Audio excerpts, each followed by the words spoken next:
Good news this weekend for Republicans who say they want bipartisanship in Washington. We now have some opposition to torture that's bipartisan and some support for closing Guantanamo Bay that's bipartisan. Or we would have that bipartisan agreement if the Republican Party leaders actually respected the opinions of those party icons they claim to respect.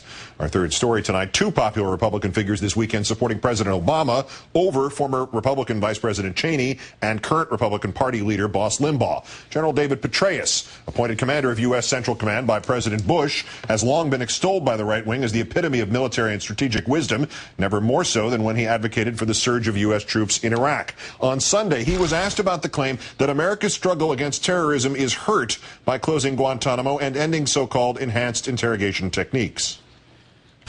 In your view, does the closing of Gitmo and the abandonment of those techniques complicate the U.S. mission in Iraq, Afghanistan, and in the overall struggle against violent transnational extremist groups, or does it help it?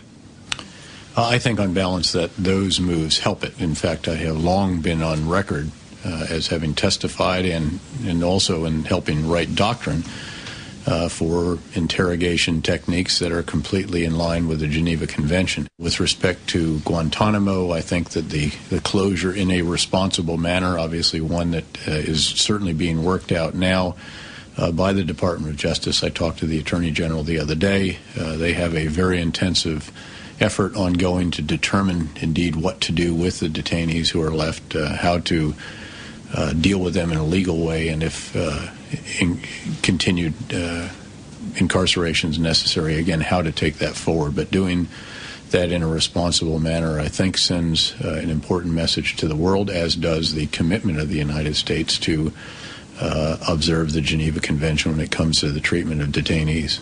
Former Bush Secretary of State General Colin Powell also speaking Sunday, also a more popular figure in his party other than Mr. Cheney nor Mr. Limbaugh, also supported Mr. Obama's position over theirs, pointing out that Cheney and Limbaugh are not merely at odds with President Obama, but with both Obama and former President Bush, who stopped using the worst of torture techniques on his own years ago, and who publicly stated numerous times that he too hoped to close Guantanamo Bay.